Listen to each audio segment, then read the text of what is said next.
Well, Doc Martin star Martin Clunes is aiming to help host the world's largest virtual tea party to raise money for struggling charity guide dogs. And Martin joins us now from Dorset. Hello. With some dogs. Morning. Yeah, they're all here. This one was just washing the cat, but the cat's gone. Probably had enough. She's clean now. Or she didn't want to be seen being washed by a dog on national television. Possibly. Oh no, she's washing the other dog now. Martin, before we get into guide dogs, were you watching by any chance our interview with the wonderful veteran Ken earlier? I just caught the very tail end of it, and from what you said afterwards, I kind of gleaned the content. Yeah, how amazing! What an amazing girl at 17 to go. Well, that's what I was going to ask you. It's interesting how this crisis is throwing up people who are behaving not in a great way, but many people behaving in such a great way. And one of them is the people working in care homes, in particular, who've sort of been ignored for years, but now you see the impact they have on people. Well, yes, and it's great that you're shining a light on them because, as you say, they've all been doing that for ages, and it's nice that everybody gets to see and appreciate them, isn't it? But it's also, you know, we're pretty good, aren't we? When there's a need for help, we are quite good at stepping up, aren't we? If you look at Live Aid or Comic Relief, the phenomenal sums that they raise, we are quite good. And I think that's the hope with this guide dog's largest tea party in the world. Well, it's a great idea because one of the problems, of course, is that lost in the wash of this war, so many charities I know are really struggling because, of course, all the focus is on the NHS and on care homes now and the real front line of this war. But, of course, so many charities continue to do great work. One of them is the Guide Dogs charity, but they're not getting anything like the attention and I imagine the funding that they would normally get. So tell us about that and about what you're doing to try and put a spotlight on guide dogs.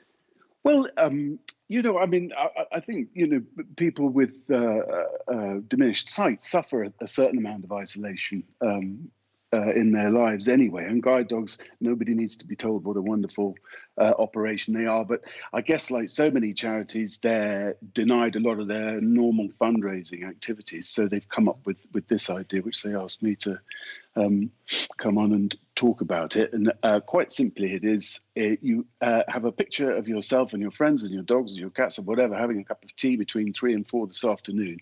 And then put it on your social media or send it. I don't really use social media, so that they've got a Twitter and a Facebook account, Guide Dogs, so you can send it to them. And they're aiming to get a Guinness World Record. And while you're there, you get a wonderful opportunity to donate.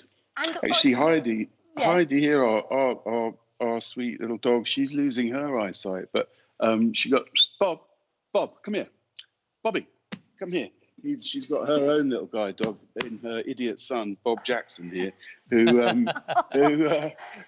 never leaves her side, and she sort of bumps into him and bimbles along and gets away with that. But years ago, I went to visit one of their training centres, and they blindfolded me and had a dog lead me around an assault course, and it was the most extraordinary thing. It really was amazing. Martin, amazing. I love it when animals work together with people. You're obviously not filming at the moment. There's no filming being done almost anywhere in the world. Yeah. You're lucky. You're on a farm, so you've got plenty of space, presumably. But your wife, I believe, had a few symptoms of coronavirus. How's she been doing? And are you okay? She's much better, you had the same? Thank you very much. Yes. No. Me and my daughter are fine. We locked Philippa away for a bit, but the symptoms diminished and. She's back fighting fit, thank God. Yeah, but it was scary, and you know, we had to sort of clear the farm of the people who work here. But you know, you just sort of find what's good, don't you, when going on. What do you make of this weird world that we're all now existing in? It's I don't know. I'm really having a hard time making anything of it because I've no frame of reference. Nothing like this has ever happened to any of us like this before, has it? I just sort of. Well, I kind of live my life like that anyway. Just wait and see what happens next. But some people are saying that out of all the misery and the lockdown hell for so many people, and obviously many people are living in far less comfortable conditions than you are, or I am, or Susanna is. But they're also saying there have been some positives that they've found from this. You know, the cleaner air. Nature and so on. Have you spotted that down on the farm? Have you felt like there are a positive to come out of this? Yeah, there's loads more pheasants around because they're not getting smashed by the cars they usually throw themselves in front of. There's pheasants everywhere. Yeah, it's true. Yeah. Yeah, the roadkill is just minimal, isn't it? But yes, but I mean, I'm aware. Look, our, Bridport, the streets are shut, but our butcher, Phil Frampton, he's still opening, and he's delivering places. We had a lovely Sunday roast takeaway from the Half Moon in Melplash. Our local restaurant, Brassica, is delivering food to people. Everybody's doing their bit. I'm reading Mrs. Pepperpot stories and recording them for our local children's hospice, Julia's House, which has had to close, and they're doing all their work in people's homes. So, everyone's having a go. I mean, I think in rural communities you do get a stronger sense of community anyway, but it's really clicked into action like a Swiss watch. Brilliant. And Doc Martin, of course, is a medical drama. Yes. When it comes back, eventually, will it address coronavirus, Well, or will it? Or I mean, how will you handle that, or will you just sort of pretend it didn't happen? Do you think?